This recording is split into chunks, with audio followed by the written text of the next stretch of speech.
Bom dia, meu querido irmão, seja muito bem-vindo à nossa EBD Online, a melhor escola do mundo. Eu quero convidar você a participar com a gente, com o coração aberto em ouvir aquilo que Deus tem para cada um de nós. Eu quero convidar você nesta manhã de domingo a aquietar o seu coração e ouvir a palavra de Deus. Neste momento, é aquela hora que você compartilha esse vídeo, que você curte, que você comenta. Mande para os seus amigos esse vídeo para que ele possa estar ouvindo conosco essa aula especial que nós teremos com o tema E Quando o Sol Não Brilhar. Dias difíceis temos passado, mas sabemos que Deus está cuidando de todos nós. Então hoje, uma mensagem de esperança para o seu coração. Quero convidar você agora a cantar conosco o hino número 11, Trindade Santíssima. E eu quero convidar você a ouvir este hino, ouvir através desse hino quem Deus é, do seu poder para com todos nós. Após isso, iremos ter o nosso momento devocional desta manhã.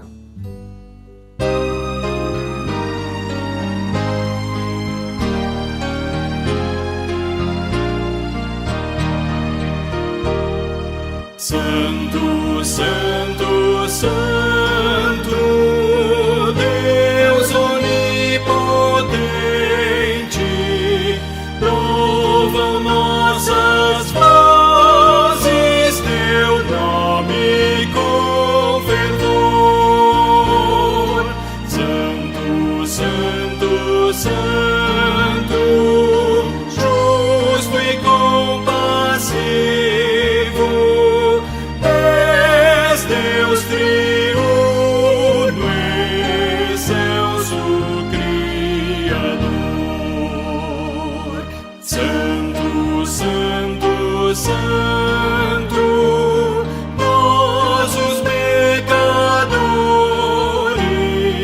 não podemos ver tua glória sem temor.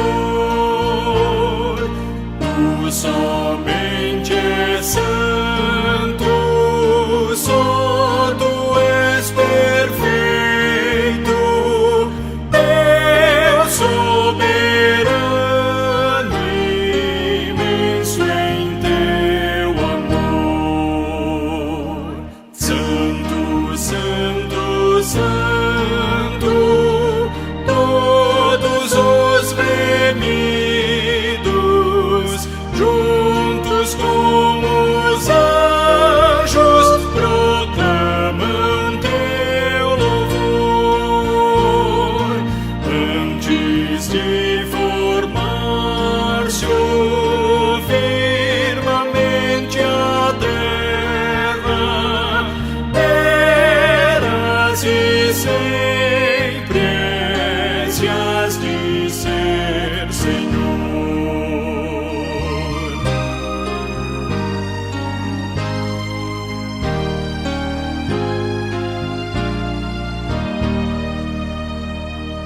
Santo, Santo, Santo, Deus onipotente, tuas obras louvam teu nome com fervor.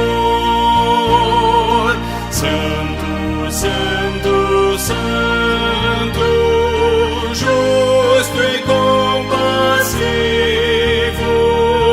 Deus soberano, excelso Criador.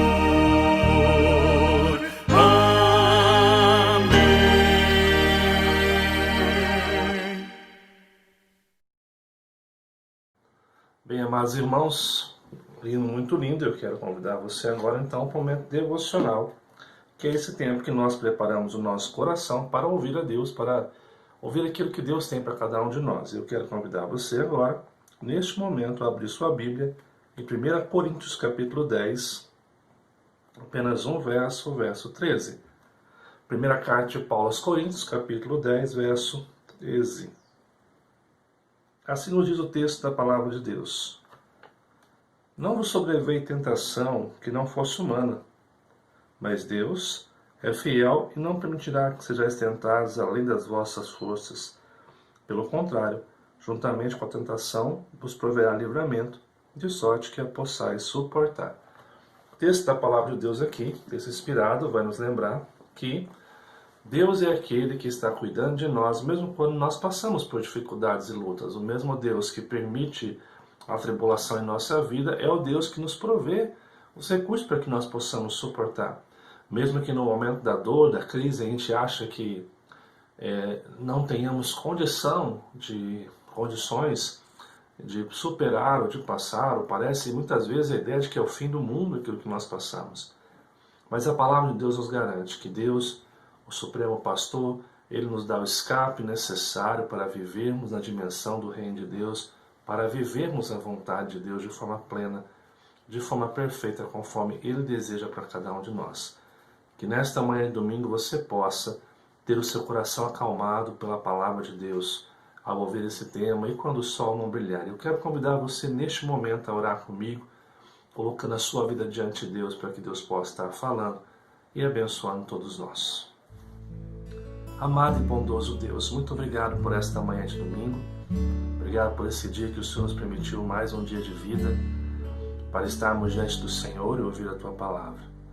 Nós estamos indo diante da Tua palavra, estudar o texto bíblico e pedimos que Teu Espírito Santo, aquele que inspirou a Bíblia, que revelou a palavra de Deus, Ele possa iluminar nossa mente e coração para ouvir e aprender nesta manhã. Que o Senhor nos ajude, que o Senhor esteja conosco, abençoando cada irmão, que o Senhor acalme nossas inquietações para que possamos viver aquilo que o Senhor espera e aprender aquilo que o Senhor deseja de cada um de nós. Essa é a nossa oração em nome de Jesus, papai. Amém. Que Deus abençoe você. Então vamos lá para o nosso estudo desta manhã.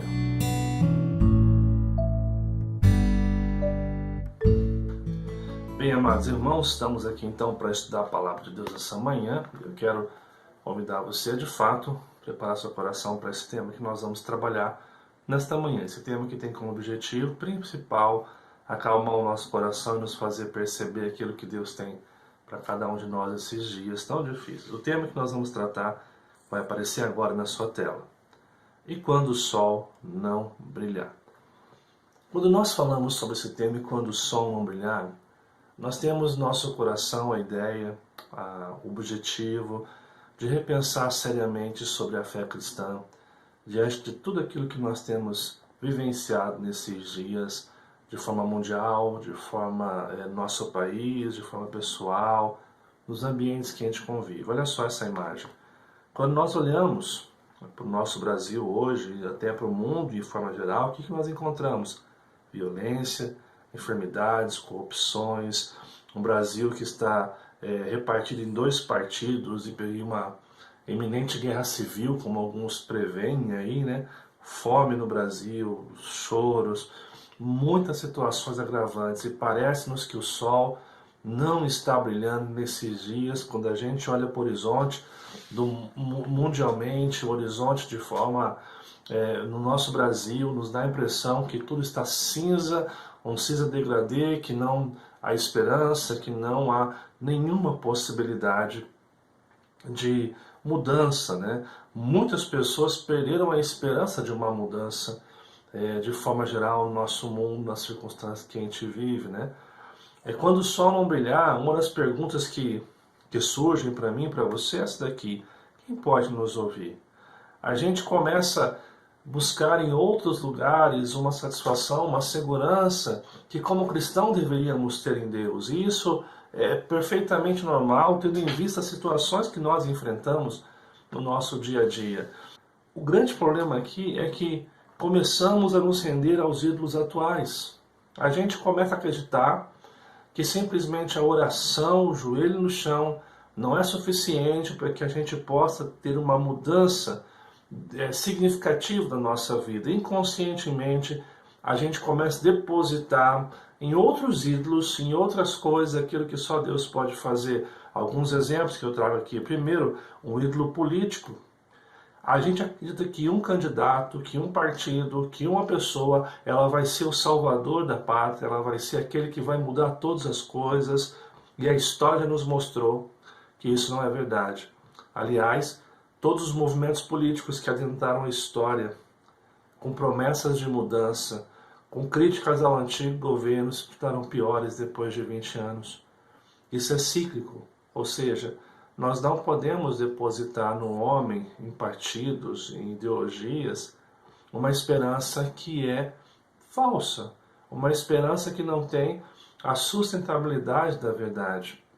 O outro ídolo que nós nos rendemos é o ídolo do sucesso profissional. A gente acha que quando nós chegarmos no topo da nossa carreira, no topo daquilo que a gente quer, a gente vai ter a plena satisfação de vida, a gente vai ter tudo que a gente quer, e infelizmente a gente descobre que as coisas não são assim. O ídolo da relação perfeita, a gente começa a buscar em pessoas, no relacionamento, a satisfação para a nossa alma, como se esse relacionamento pudesse suprir todas as nossas carências. Mais uma vez, a gente se equivoca. O ídolo do armamento, que foi muito falado nos anos anteriores, achando que nós vamos ter a segurança se nós tivermos uma arma em casa que nos faça defender, porque o homem de bem, ele tem que se defender, ele tem que ter condição de se defender. E a gente esquece o que o salmista diz, que se o Senhor não edificar a casa, se o Senhor não guardar a cidade, em vão trabalha aquele que edifica, em bom trabalha o sentinela, o guarda. A gente começa a achar que é naquela arma que nós vamos ter segurança. E último, um ídolo de religiosidade mística, né? A gente começa a buscar uma denominação, uma igreja, uma espiritualidade mística que nos faça ter a impressão que tudo está bem, ou que nos livre de tudo aquilo que a gente acredita que possa prejudicar a nossa vida. Amados irmãos, existem muitos outros ídolos que nós encontramos em que nossa geração tem se rendido e se prostrado nesses dias, mas eu quis pontuar esses 5 porque, ao meu ver, são os principais que nós lutamos hoje. E o pior disso é que muitos sinceros cristãos têm se devotados a esses ídolos sem perceber a gravidade do que está acontecendo. Porque, no fundo, a gente acha que todas as relações são lícitas e viver esse tipo de relacionamento não significa um afastamento de Deus. As pessoas que estão vivendo prostradas a esses ídolos, se rendendo a essas práticas, a confiança em outras coisas que não é Deus, são pessoas que frequentam semanalmente as nossas igrejas, que participam das nossas transmissões online, são pessoas que professam a fé cristã e estão se devotando a esses deuses. E aqui nós encontramos um grande perigo, porque o que começa a acontecer aqui? O perigo de deixar de confiar em Deus como nosso Salvador e provedor de tudo que precisamos. Eu tenho dito isso, amados irmãos, e continuo batendo nessa tecla aqui, e a minha ideia aqui não é ser um antipolítico, mas, infelizmente, se você pegar as páginas de muitos cristãos dos Facebooks e fizer uma comparação, uma tabela das postagens da última semana, quantas delas tiveram cunho político, quantas delas foram piadas, quantas delas foram informações e quantas foram a respeito de Jesus, de que Jesus tem poder para transformar uma nação, Jesus tem poder para transformar o homem. Faça esse exercício de forma muito honesta na sua casa e veja o que você está compartilhando com muito mais afinco, com muito mais dedicação, com muito mais achar que isto é importante. Nós deixamos de confiar em Deus como nosso Salvador e provedor de tudo que precisamos. Segundo, esses ídolos nos tornam piores do que somos, pois toda a nossa busca acaba em frustração e dúvidas. As pessoas se devotam a esses deuses, mas quanto mais se devotam, mais frustradas ficam, mais decepcionadas ficam. E aliás, há um escritor, eu não me lembro quem é aqui, então não vou citar a fonte, mas só a ideia da sua frase, que ele diz que os ídolos comem vivos os seus adoradores. A gente se prostra a esses deuses que no fundo estão nos tornando piores do que nós já somos, né? E o que iremos fazer hoje aqui então para que você possa entender o objetivo desta aula, desse pó dominical aqui, nesta manhã de domingo tão abençoado? 2 coisas que nós temos por objetivo: mostrar a centralidade em Deus e a relação mais profunda com o nosso Deus. Centralidade em Deus, seremos convidados a perceber que somente Deus é suficiente para tudo que precisamos. Mais uma vez eu vou bater na tecla, Deus é tudo aquilo que nós precisamos. E a nossa confiança primária, o nosso amor, a nossa devoção primária, a nossa dedicação primária tem que estar no Deus que nos salvou naquela cruz. Segundo, seremos convidados a descobrir na oração um instrumento prático de consolo e refrigério. a oração tem um poder sobrenatural que Deus nos dá para nos aproximarmos dele na confiança que ele é capaz de consolar o nosso coração em refrigério. Muitas pessoas hoje, amados irmãos, isso daqui não é uma crítica à área das ciências humanas, aos psicólogos, psicanalistas, porque tenho amigos que eu indico para algumas pessoas, sim, mas muitas vezes nós estamos deixando de acreditar que a palavra e a oração podem mudar o ser humano, e a gente acha que a única forma de achar sentido para a vida é diante de um psicólogo, de um psicanalista. E a gente põe um discurso que cada um na sua área, mas nós, a geração atual, deixamos de acreditar no poder da oração e da palavra de Deus. E isso é trágico, porque nós vamos chegar a alguns momentos da nossa vida em que nós não teremos mais respostas, e é nesse ponto que a gente se perde, Então, para falar sobre isso nesta manhã e trabalhar esse conceito com vocês aqui, eu quero trabalhar o capítulo 3 do livro do profeta Abacuque. Nós vamos trabalhar esse texto para que nós possamos entender como Deus tem controle de todas as coisas, o convite que nós temos de Deus para estar em oração, buscando a sua vontade, buscando o seu querer. Antes de falar sobre o texto, eu quero fazer um breve contexto histórico para você aqui hoje, né? Nós precisamos lembrar de Israel, até o povo escolhido como uma nação muito forte, e essa nação passa por um processo de monarquia através do rei Saul, rei Davi e rei Salomão. Esse processo, um processo em que o reino permanece unido, mas com a morte do rei Salomão, o reino de Israel se divide em dois reinos: o reino norte, que é conhecido como Israel, e o reino sul, que é conhecido como Judá. Esses dois reinos, depois que acaba ali a monarquia de Salomão, você vai perceber que esses dois reinos se desviam do Senhor. Começam a seguir outros deuses, outras práticas, e fazer coisas que é abominável ao Senhor. E Deus traz o juízo, Deus traz a correção ao seu povo, fazendo com que eles percebessem o que estavam fazendo. O reino norte é o primeiro reino que vai desaparecer completamente do mapa, vai se tornar um lugar com várias nações, uma coisa misturada ali. E interessante que, se você olhar os reis que governaram Israel, o reino norte, todos, sem exceção, todos eles se desviaram do caminho do Senhor. Então, Deus vai usar como instrumento o Império Assírio, que vai adentrar e vai, através de Tiglat-Pileser, ele vai destruir completamente o reino norte e tomar o poder ali. Da mesma forma, o reino sul, você encontra uma sucessão de reis que fizeram o que era bom e outros que se desviaram do caminho de Deus. Você encontra no livro de Reis e Crônicas, você encontra várias vezes um rei subir a palavra de Deus, esse rei reinou e fez o que era reto ao Senhor. O próximo rei desviou dos caminhos dos seus pais, desviou dos caminhos de Deus. Então, Deus traz juízo também sobre Judá, levantando então o Império Babilônico, que vai adentrar, vai queimar as portas, vai destruir os muros e vai levar em 3 etapas cativos à Babilônia. Aonde Abacuque está localizado? Abacuque está localizado no Reino Sul, e ele é pré-exílio babilônico. Ele é um profeta que ele vive dentro desse contexto de uma preparação para esse episódio trágico que aconteceria na vida da sua nação. Para que você possa entender melhor o ministério de Abacuque, ele tem ali, após a morte do rei Josias, né, em 609 a.C., e ele vive, porque Josias é o último rei de Judá que se devota ao Senhor e busca ao Senhor. Os seus sucessores vão entrar por um declínio moral muito forte, que é o rei Joacás e o rei Joaquim. E aí então, no ano 597, você vai encontrar então o exílio babilônico acontecendo de forma.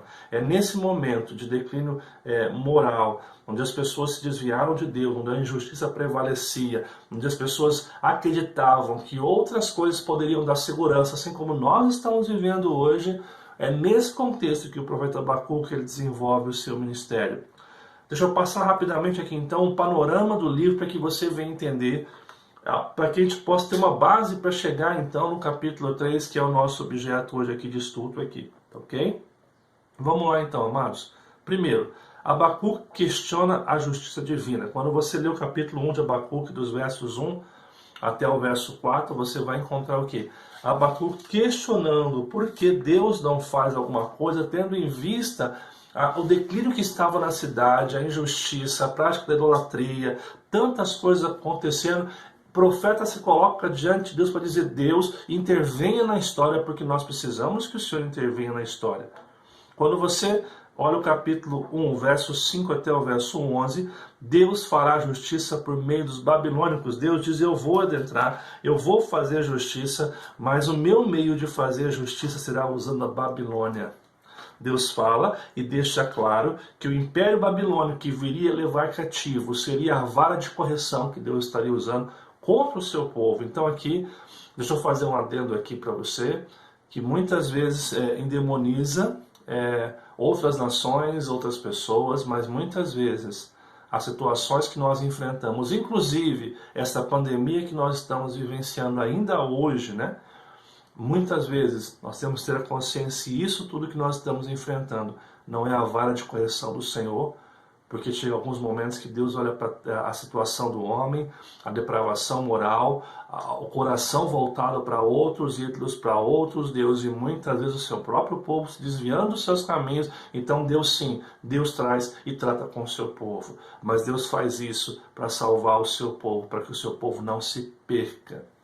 Então Abacuque, nos versos 12 e 17, se questiona sobre a forma.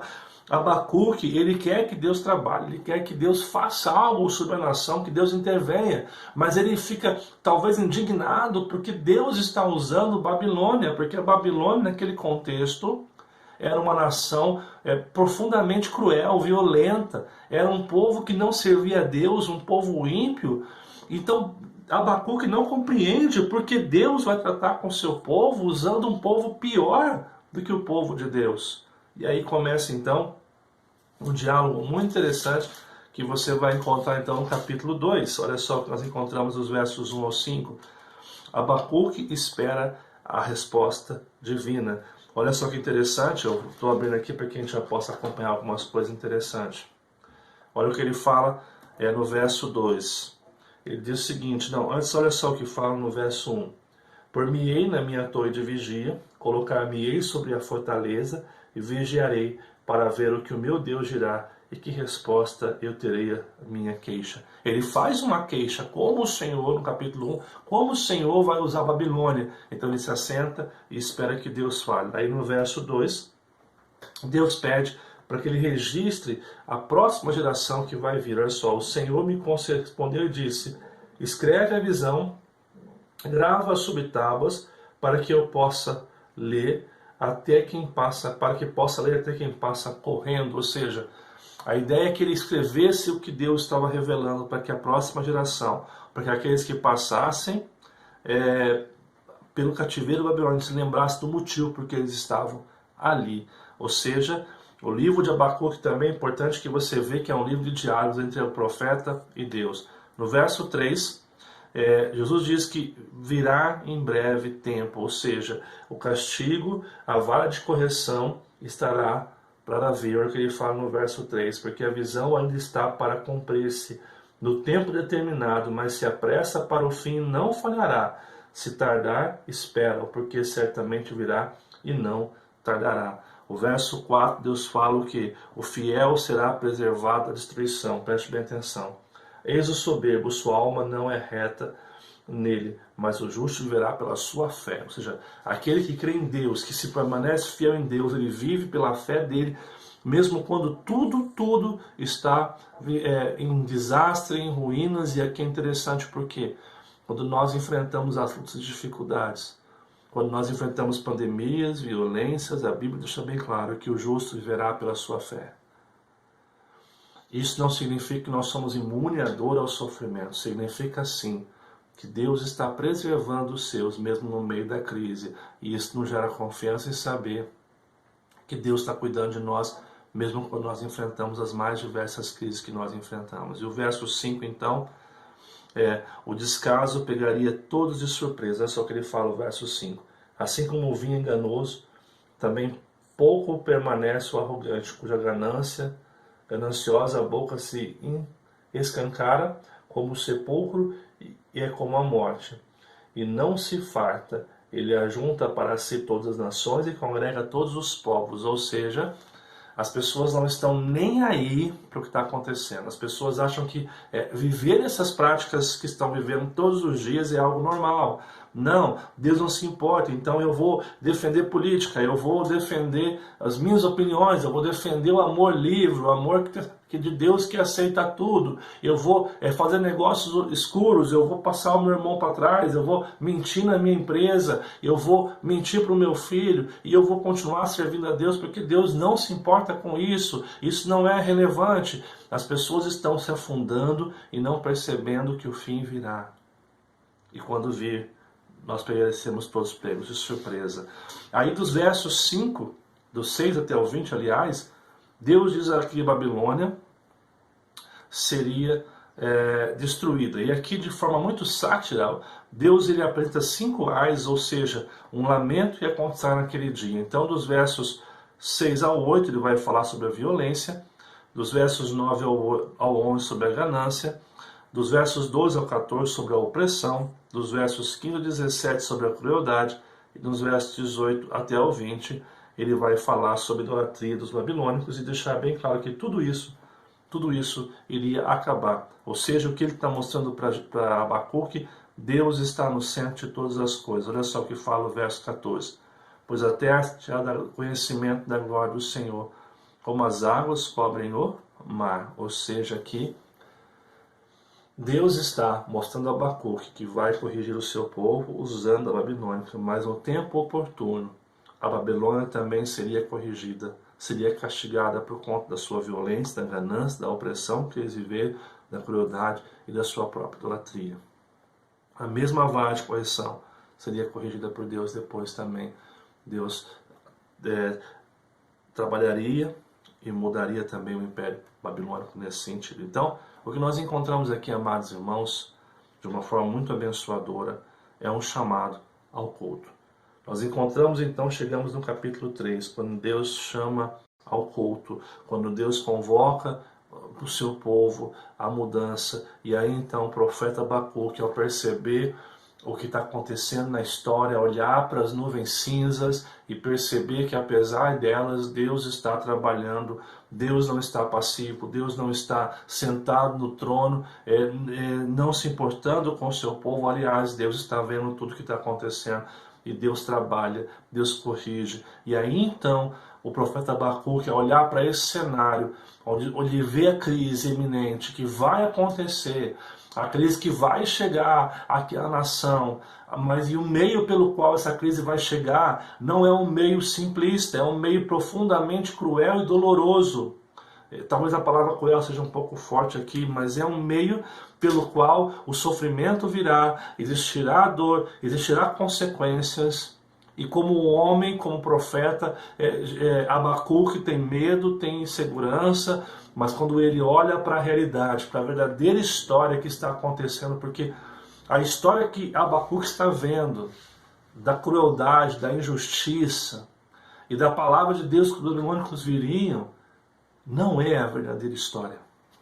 A verdadeira história é que um Deus soberano está cuidando de todas as coisas da nossa vida e está conduzindo tudo, a nossa história daqueles que são salvos, a um bom termo. Ou seja, quando eu olho para a realidade da nossa nação, para o nosso mundo de forma geral hoje, o que está acontecendo não é a verdadeira história. Quando eu olho para a política, essa não é a verdadeira história. Quando eu olho para as pandemias, não é a verdadeira história. A verdadeira história é que Deus está sobre todas as coisas cuidando e preservando a vida daqueles que são seus e convidando eu e você ao arrependimento e à entrega total a esse Deus que pode todas as coisas da nossa vida. Assim, nós começamos então Abacuque capítulo 3. Nós encontramos um homem que sai do desespero para a paz no capítulo 3. Esse homem que estava indignado, desesperado, os 2 primeiros capítulos. Agora esse homem então, ele passa para a paz, da tristeza para a alegria, da angústia para o entusiasmo com a vida. E olha o que fala o verso 1. Oração do profeta Abacuque sobre a forma de canto, que nós encontramos aqui no capítulo 3, é uma oração.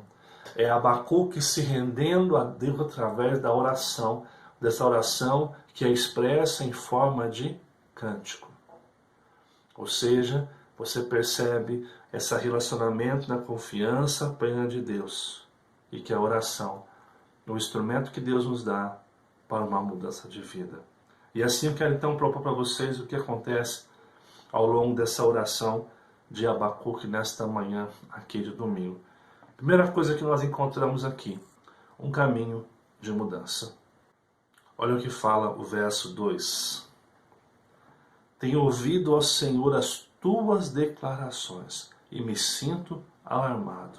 Aviva a tua obra, ó Senhor, no decorrer dos anos, e no decurso dos anos faze-a conhecida na tua ira. Lembra-te da tua misericórdia. Olha só que interessante isso aqui, amado irmão. Ele diz, tenho ouvido, ó Senhor, as tuas declarações. Ou seja, ele tem ouvido aquilo que Deus tem falado.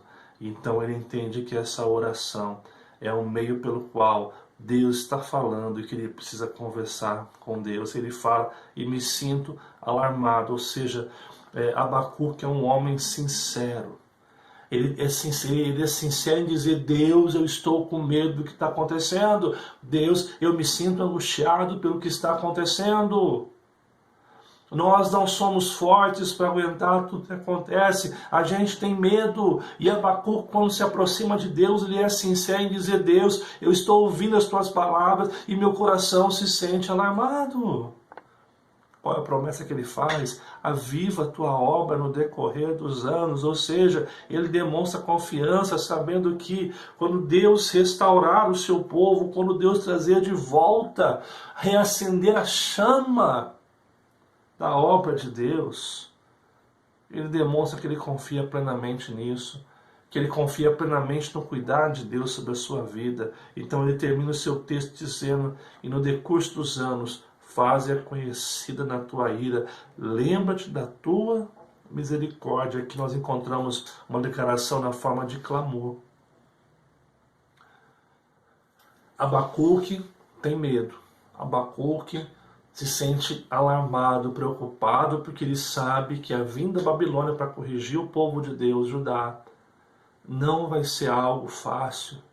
Haverá dor, haverá morte, haverá sofrimento, e isso deixa seu coração profundamente angustiado com tudo o que está acontecendo. Mas ele bota sua confiança em Deus, dizendo, Deus, aviva a tua obra. Ele é, ao mesmo tempo, sincero em demonstrar o seu medo, mas pede a confiança. E ele fala, no decorrer dos anos, faze conhecida a tua ira. Faze conhecida na tua ira, lembra-te da tua misericórdia. Lembra-te da misericórdia. Sabe que uma das coisas muito interessantes desse texto é que ao mesmo tempo que Deus de fato irá operar, que Deus de fato irá fazer, também é muito honesto e sincero em pedir, Deus, em tudo que o Senhor vai fazer, lembra-te da tua misericórdia. Porque Deus, Abacuque sabia que Deus era um Deus misericordioso para com o seu povo. Era um Deus que se estendia com graça, com misericórdia ao povo que muitas vezes negava a verdade do nosso Senhor. Uma segunda coisa que nós encontramos nessa oração em forma de cântico, a primeira coisa é um caminho de mudança. Ele sabe que a mudança é necessária, mas essa mudança é uma mudança que muitas vezes será dolorida.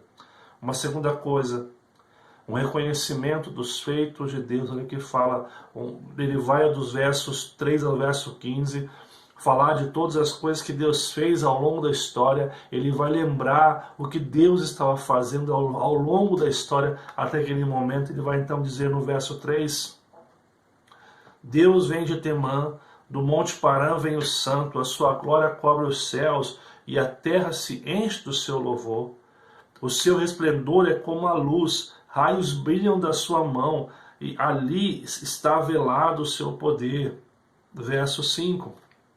Adiante dele vai a peste e a pestilência segue os seus passos. Aqui mostrando que Deus de fato permite essas situações para corrigir o seu povo.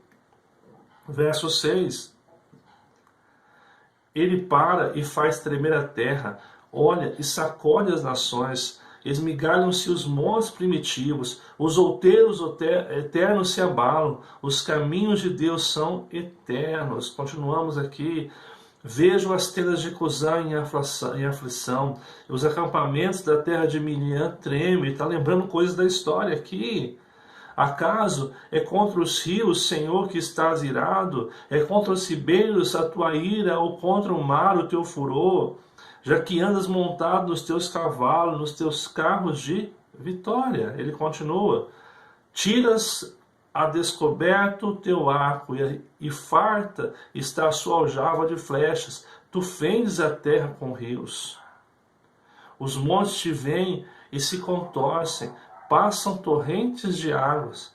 As profundezas do mar fazem ouvir a sua voz, e levantam bem alto as suas mãos. Ele continua o verso 11. O sol e a lua param das suas moradas, ao resplendor da luz das tuas flechas sibilantes, ao fulgor do relâmpago da tua lança. Na tua indignação marchas pela terra, na tua ira calças os pés às nações. Tu sais para salvamento do seu povo, para salvar o teu ungido, feres o telhado da casa do perverso, e lhe descobres de todo o fundamento. Transpassas a cabeça dos guerreiros do inimigo com as tuas próprias lanças, os quais, como tempestade, avançam para me destruir. Regozijam-se, como se estivessem para degolar o pobre às ocultas. Marchas com teus cavalos pelo mar, pela massa de grandes águas. Aqui, amados, esses versos que nós encontramos aqui em Abacuque, eles estão retraduzindo ou pensando em toda uma história até aquele momento, desde a escravidão do Egito até a Terra Prometida. O que Abacuque faz aqui é uma releitura da realidade. Ele olha para o passado e percebe como Deus trabalhou ao longo da história na vida do seu povo, desde a escravidão do Egito até o momento em que eles vão entrar na Terra Prometida. E ele vai mostrando o que Deus faz, a soberania, o poder, a glória, Deus operando de forma positiva, Deus trabalhando na transformação, Deus trabalhando, mudando as pessoas, mudando cada ambiente que está acontecendo ali. Se você fosse resumir esses versos, você pode resumir da seguinte maneira: Abacuque está apresentando um Deus de glória, um Deus de poder, um Deus de autoridade e um Deus de cuidado. E é interessante você notar aqui uma coisa muito importante. Será que eu e você hoje, quando olha para a história e tudo aquilo que Deus fez, de onde Deus nos tirou, como Deus preservou a nossa vida, nós temos a consciência de que Deus é um Deus de glória, poder, autoridade e cuidado na nossa vida? Por que a gente deixou de confiar em Deus ao longo da caminhada? Por que a gente está depositando nossas fichas em homens, em ideologias, e deixando de acreditar que Deus de fato é suficiente para tudo aquilo que nós precisamos? Por que nós deixamos de acreditar que a oração pelos nossos governantes é uma oração válida? Infelizmente, a Bíblia nos orienta a orar pelas nossas autoridades, mas infelizmente os cristãos deixaram de orar, porque sabe por que eles não oram por seus políticos? Porque ele fala, não adianta, eu vou orar para algo que não vai mudar. Nós estamos deixando de confiar que Deus tem soberania, que Deus tem poder para mudar. Aliás, eu olho para o texto de Paulo, no capítulo 1 de Romanos, que ele fala que o Evangelho é poder de Deus para a salvação de todo aquele que crê. Ele diz que ele não se envergonha de falar do Evangelho, de transmitir o Evangelho. Mas hoje muitos cristãos, prestem bem atenção, têm vergonha de falar do Evangelho. Eles têm cuidado no que falam, porque eles têm medo do Evangelho se tornar, porque eles olham para o Evangelho transformador como se fosse mais uma religião, mais uma placa de denominação hoje, e eles têm dúvida que aquele Evangelho, que falar sobre Jesus, que pregar Jesus, pode mudar o pecador. Por que eu e você, por que a geração de cristãos hoje perdeu a confiança plena em Deus?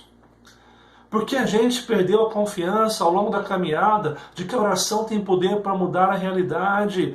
quando nós oramos segundo a boa vontade de Deus, quando nós buscamos os valores e princípios de Deus na nossa vida, porque a gente acredita que nada vai mudar na política quando nós orarmos. Nós precisamos repensar, nós precisamos reavaliar aquilo que nós estamos depositando a nossa fé. A gente acha que um partido político, a gente acha que uma ideologia política vai mudar a realidade da nossa nação, do nosso município, mas se esquece que nós deveríamos depositar tudo aquilo que nós confiamos no Deus soberano. E não adianta professarmos que cremos em Deus, se na prática nós estamos depositando em outros deuses a nossa confiança. Quando Abacuque relê esses versos 3 ao 15, está pensando no Deus que tirou o povo do Egito e levou para a terra prometida. E ele mostra que esse Deus tem glória, poder, autoridade e cuidado para o seu povo. E porque eu e você hoje, ao olhar para a história, ao olhar para as páginas da Bíblia, nós deixamos de confiar que Deus tem poder e suficiência para mudar o homem, para nos mudar, para mudar a nossa família. Nós precisamos repensar seriamente em quem temos confiado. Nós precisamos repensar seriamente em quem temos devotado a nossa confiança. Nós estamos enfrentando dias em que o sol não está brilhando. Nós estamos enfrentando crises mundiais. E é nesse momento que nós deveríamos dobrar o joelho e clamar ao Senhor que pode mudar todas as coisas. Uma terceira coisa que nós encontramos, uma declaração de maturidade. E essa declaração de maturidade começa mostrando o temor a Deus. Olha só o que nós encontramos no verso 16, a parte A. Ouvi-o, e o meu íntimo se comoveu. A sua voz tremeram os meus lábios. Entrou a podridão nos meus ossos, meus joelhos me vacilaram. Ou seja, quando Abacuque escuta a voz de Deus, ele tem temor para com Deus. Ele tem temor, reconhecendo que Deus é o Senhor sobre todas as coisas. Ele reconhece quão pecador ele é, quão insuficiente ele é, quão falho ele é diante do Deus soberano. Amados irmãos, quantos de nós perdemos o temor de Deus? E nós encontramos algumas pessoas querendo ser pós-modernos, contextualizados, e falou assim, Jesus é o cara, mas toma cuidado porque essa pós-modernidade está transformando Deus num Deus passivo, que não é o Deus escrito nas Sagradas Escrituras. A gente deveria ter medo de se aproximar de Deus, diante da santidade e diante do nosso pecado, mas a gente começa a achar Senhor na verdade, e a gente se aproxima de Deus como se fosse mais um deusinho, que tem que ouvir as nossas orações, que tem que fazer a nossa vontade se prevalecer sempre. Isso está errado, isso não é bíblico. Quando você vê Abacuque orando, Abacuque aqui orando, ele chega diante de Deus mostrando maturidade, porque ele chega com temor diante de Deus. Diante de Deus ele sabe que ele está diante do soberano, do Senhor sobre todas as coisas, e ali ele não tem condição nenhuma de ficar exigindo para Deus, ele simplesmente se prostra. Uma outra coisa que nós vemos é a submissão. Olha o que fala a parte B desse mesmo verso. Pois em silêncio devo esperar o dia da angústia que virá contra o povo que nos acomete. Gente, ele reconhece que a tribulação virá e ele não está questionando os meios de Deus mais. Ele se submete a dizer, em silêncio eu vou esperar a dificuldade. Em silêncio eu vou esperar o dia da angústia. E esse povo que virá contra a gente eu vou aguardar, porque eu entendo que Deus está cuidando de tudo. Sabe o que é submissão? É a gente ter medo da dificuldade, a gente ter angústias, mas confiar que nada está fugindo do controle de Deus. É muito fácil nós falarmos hoje, amados, que confiamos em Deus. É muito fácil falarmos que Deus é nosso tudo. Mas é na hora que as coisas dão errado, é na hora que a dificuldade vem no seu lar, que você entende se as suas palavras são meras palavras ou se são de fato declarações do seu coração. Muitas vezes os nossos lábios estão falando e profetizando e declarando coisas que o nosso coração não condiz. Muitas vezes nós falamos que confiamos em Deus, mas na crise nós reclamamos, ficamos ajoelhados e não conseguimos compreender que Deus está cuidando de tudo, mesmo quando as coisas dão errado. Nós precisamos amadurecer nesse sentido. Uma terceira coisa, você encontra a entrega, olha só o que fala o verso 17, ainda que a figueira não floresça, nem haja fruto na vide, o produto da oliveira minta, e os campos não produzam mantimento, as ovelhas sejam arrebatadas do aprisco, e nos currais não haja gado. Ele continua no verso 18, todavia eu me alegro no Senhor, exulto no Deus da minha salvação. Amados irmãos, você encontra aqui uma declaração de maturidade, uma declaração de alguém que se entregou completamente a Deus. Deus, não saiu como eu esperava, mas eu entrego a Ti, confiante que só o Senhor tem poder para cuidar da minha vida, para cuidar da minha história. E por último, descanso. Olha o que ele fala no verso 19. Senhor, Deus é minha fortaleza e faz os meus pés como os da coça e faz andar altaneiramente ao mestre de canto para os instrumentos de corda. Ou seja, ele descansa sua alma em Deus, sabendo, Deus haja o que houver. A minha alma estará segura, a minha alma estará preservada, a minha alma estará contigo no final de todas as coisas. Assim, amados irmãos, a oração de Abacuque em forma de canto, ele traz três lições fantásticas para as nossas vidas. Primeiro, um caminho de mudança. É necessário nós mudarmos muitos comportamentos nossos, e esse caminho de mudança passa por um reconhecimento dos feitos de Deus. Ele é soberano, Ele é poderoso. E terceiro, nós precisamos amadurecer como Abacuque amadurece, tendo o temor de Deus, se chegando com reverência diante de Deus, reconhecendo que Deus é soberano, descansando em Deus e confiando que apesar das situações, Deus é poderoso para nos guardar. Isso não significa que eu não vou ter medo, que eu não vou ter dúvidas, que eu não vou ter queixas. Mas a pessoa madura, ela se rende a Deus em meio a tudo isso. Para que nós possamos refletir e praticar nesta manhã de domingo, primeiro, em momentos de dificuldades e dúvidas, quais são as atitudes que você tem tomado? Tem tentado cansativamente resolver ou orado ao Senhor? Você está tentando resolver seus problemas, tentando fazer pela sua força, ou você tem orado ao Senhor e buscado orientação a Deus de como fazer? Gente, a oração é importante. A oração é um meio de graça pelo qual o Senhor nos concedeu uma relação profunda com Ele. Nós não podemos negligenciar tão grande bênção que o Senhor nos dá. Quanto tempo você estaria disposto a esperar uma resposta de Deus? Quanto tempo você lutaria em oração, se colocaria em oração para ouvir a Deus? Você é aquele que ora hoje, quer que Deus responda? Ou você é aquele que realmente está disposto a investir tempo, a orar e a buscar a Deus para que as coisas aconteçam na sua história, mas esperando o tempo que Deus quer trazer resposta, que Deus quer trazer sua vontade para os nossos corações? Terceiro, você consegue observar em sua vida o cuidado de Deus? O que isso muda na maneira de buscar ao Senhor em oração? Você consegue perceber na sua própria história Deus agindo, Deus cuidando, Deus preservando? E como você se coloca diante de Deus em meio a tudo isso? Essa é a pergunta que nós temos que fazer hoje. Quarto e último, a oração não muda a Deus. Ela nos muda, nos amadurece, nos alinha à vontade de Deus. O que abriria mão hoje para amadurecer em sua relação com Deus? Faz essa pergunta honesta. A oração, ela muda a gente. Abacuque vai diante de Deus com queixas, com indignação.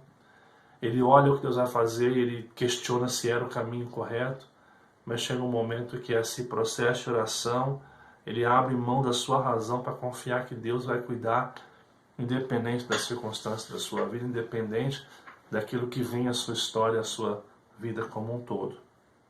Assim, amados irmãos, eu fecho com uma frase de um xará meu aqui, Heber Campos Júnior, que fala o seguinte: a oração não é uma demonstração de poderzinho que convence a Deus, mas o reconhecimento da nossa pobreza de espírito e dependência de Deus. Você é convidado nesta manhã a resgatar na sua vida a oração como instrumento onde nós nos colocamos no nosso lugar, reconhecemos que Ele é tudo na nossa vida, é capaz de mudar. Que nós possamos, assim como Abacuque, olhar a realidade que nós vivemos hoje, e em vez de reclamar, em vez de questionar, em vez de temer, a gente possa amadurecer confiados que Deus é poderoso para suster e que mesmo que tudo isso seja a correção de Deus, Ele estará cuidando da nossa vida e preservando a nossa vida. Que Deus abençoe poderosamente a sua vida nesta manhã. Quero desejar que Deus esteja com você, abençoando neste domingo. Bem, amados irmãos, tempo abençoado que Deus nos deu, tempo de repensar nossa vida, repensar nossa história. E nesta manhã de domingo, eu agradeço a Deus pela sua vida, por ter participado com a gente aqui mais um domingo de manhã. E quando o sol não brilhar, que a gente possa confiar em Deus, na oração, depender de Deus e não se prostrar aos ídolos da sociedade atual, aos deuses políticos, aos deuses de uma relação perfeita, a nossa carreira simplesmente. Tudo isso é importante, gente. É importante que você saia daqui hoje lembrando que é importante que você tenha uma carreira bem sucedida, que você tenha uma relação bem sucedida, que você possa conseguir as suas coisas. Deus não te proibiu disso. Mas o importante é que você tenha consciência que tudo isso só tem valor quando nós depositamos em Deus o maior valor da nossa vida e nossa confiança. Que Deus abençoe grandemente a sua vida. Quero convidar você que está vendo pelo nosso Facebook a estar curtindo esse vídeo, comentando e compartilhando com seus amigos. Se você não curtiu a nossa página no Facebook, faça isso agora. Curta a nossa página e coloque para seguir. Assim você vai ser avisado de todas as informações da igreja, as atividades que nós estamos fazendo agora neste mês de outubro. Se você está vendo pelo YouTube, não esquece de deixar um comentário, um feedback do que você achou do estudo. Compartilhe esse texto, esse estudo com seu amigo. Curta esse vídeo e muito importante, se inscreva no nosso canal. Se inscreva no nosso canal e ative a notificação, ative o sininho para que você seja informado sempre que surgir um novo vídeo. Nós estamos postando o vídeo aqui do estudo bíblico, o vídeo da escola dominical, o vídeo do Momento Kids, nosso culto de celebração, sempre às 6h30 da tarde, tá ok? Amados irmãos, que Deus abençoe vocês. Conto com vocês para que nos ajudem nisso também. Tenham um ótimo domingo. Que em nome de Jesus você possa participar conosco às 6h30. Nós vamos estar com o culto aqui sendo transmitido. E aquele que for participar presencialmente vai estar às 7 da noite no nosso culto presencial na Rua Capitão Otávio Ramos 281. Tá ok? Fica com um convite para você. Lembrando que é um culto apenas para 40 pessoas. Então que você possa estar mandando uma mensagem no 12 981 68 3781 para estar confirmando a sua presença, para que a gente possa controlar a movimentação das pessoas, tá ok? Deus abençoe. Não esquece, depois das 8h30, tá? Quando acabar o culto, lá pelas 7h30, na transmissão no YouTube, tem o Momento Kids, que é um tempo para as crianças. Então, que a gente possa investir nisso também, tá ok? Que Deus abençoe você. Foi muito bom estar aqui, mais uma vez, compartilhando da palavra de Deus, sabendo que Deus está trabalhando em nossa vida para uma mudança real e verdadeira. Quero convidar você a orar neste momento, confiados que Deus está nos ouvindo mais uma vez. Amado e bondoso Deus, te louvamos por esta manhã de domingo. Te agradecemos pelos irmãos que aqui estão. Irmãos amados, queridos, que estão participando com a gente todos esses dias. Quero pedir a Deus e Pai que o Senhor venha derramar sobre a tua bênção. Que o Senhor possa fortalecer a sua fé e que eles possam se render completamente a Ti na confiança que Deus é suficiente para guardá-los e para abençoá-los. Que nada venha a faltar nas suas vidas e que eles sejam supridos pelo grande amor e pelo grande poder de Deus em suas vidas. Que o Senhor esteja com eles abençoando e guardando. O que nós te pedimos em nome de Jesus. Que Deus abençoe sua vida, que Deus abençoe muito a sua história. Foi um prazer estar com você e a gente se vê hoje então às 18h30 no nosso culto transmitido e aqueles que vão estar no culto presencial às 19 horas hoje à noite. Que Deus abençoe muito sua vida, um excelente almoço para você.